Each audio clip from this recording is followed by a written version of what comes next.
Full Moon sale காலை 9 மணியிலிருந்து இரவு 12 மணி வரை ஜூலை 29 ஒரு நாள் மட்டும். சென்னை தலைமைச் செயலகத்தில் முதலமைச்சர் விஜய் தலைமையில் சட்டம் மற்றும் சிறைத்துறை ஆய்வுக் கூட்டம் நடைபெற்று வருகிறது. இது தொடர்பான முழுமையான விவரங்களோடு செய்தியாளர் ஜெரி இணைந்திருக்கிறார். ஜெரி, இன்றைய ஆய்வுக் கூட்டம் தொடர்பான கூடுதல் விவரங்களை வழங்கலாம். கௌதமி வணக்கம்.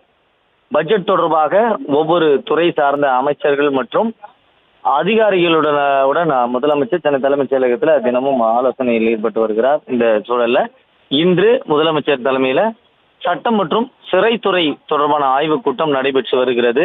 மாவட்ட அளவில் அரசு வழக்கறிஞர்கள் நியமனத்தில் ஏற்பட்டுள்ள காலி பணியிடங்கள் தொடர்பாகவும் வழக்கறிஞர்கள் நியமனத்தில் ஏற்பட்டுள்ள சிக்கல்கள் மற்றும் குளறுபடிகள் தொடர்பாகவும் இந்த ஆலோசனையில இந்த ஆய்வுக் கூட்டத்தில் ஆலோசிக்கப்பட இருப்பதாக கூறப்படுகிறது. தலைமைச் செயலகத்தில் முதலமைச்சர் தலைமையில நடைபெற்று வரக்கூடிய இந்த ஆய்வுக் கூட்டத்தில் சிடிஆர் அமைச்சர் நிர்மல்குமார் மற்றும் சிறைத்துறை டிஜிபி சந்தீப் ராய் ரத்தோர், சட்டத்துறை மற்றும் சிறைகள் துறையினுடைய செயலாளர்கள், மூத்த அதிகாரிகள் பங்கேற்றிருக்கிறார்கள். தமிழகம் முழுவதும் பல்வேறு நீதிமன்றங்கள்ல நீண்ட காலமாக நிலுவையில் உள்ள வழக்குகளை விரைந்து முடித்து பொதுமக்களுக்கு குறுகிய காலத்துல நீதி கிடைப்பதை உறுதி செய்யும் வகையில மாவட்டம் மற்றும் உள்ளூர் நீதிமன்றங்களுடைய கட்டமைப்பை வலுப்படுத்துவது தொடர்பாக ஆலோசனை நடத்தப்படுகிறது. இப்படி தமிழகம் முழுவதும் பல்வேறு நீதிமன்றங்கள்ல பல வழக்குகள் நிலுவைகள் இருக்கிறது. அதுக்கு முக்கிய காரணமாக பார்க்கப்படுவது மாவட்ட வாரியாக அரசு தரப்பு வழக்கறிஞர்கள் நியமனம். இந்த அரசு தரப்பு வழக்கறிஞர்கள் நியமனத்துல பல்வேறு சிக்கல்களும் குளறுபடிகளும் ஏற்பட்டிருப்பதாக பல்வேறு குற்றச்சாட்டுகள் எழுந்திருக்கிறது. அதே போல இன்னும் அரசு தரப்பு வழக்கறிஞர்கள் நியமிக்கப்படாமலும் இருக்கிறார்கள்.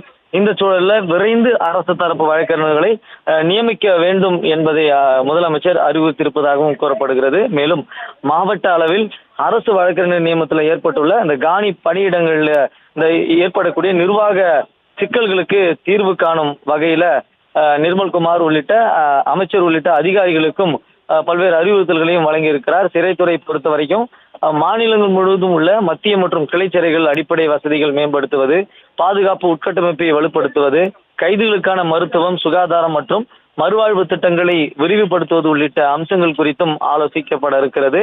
அதே போல சமீப காலமாக தமிழகத்தில் சில சிறைகள்ல சிறை மரணங்கள் சர்ச்சையை ஏற்படுத்தி வரக்கூடிய நிலையில அவை தொடர்பாகவும் விவரங்கள், விசாரணையுடைய தற்போதைய நிலை, பாதுகாப்பு நடைமுறைகள் மற்றும் எதிர்காலத்தில் இது போன்ற சம்பவங்கள் நடைபெறாமல் தடுக்கும் நடவடிக்கைகள் குறித்தும் முதலமைச்சர் அதிகாரிகளுடன் விளக்கம் கேட்க இருப்பதாகவும் கூறப்படுகிறது. விவரங்களுக்கு நன்றி ஜெரி. ஃபுல் மூன் சேல் காலை 9 மணியிலிருந்து இரவு 12 மணி வரை ஜூலை 29 ஒரு நாள் மட்டும்.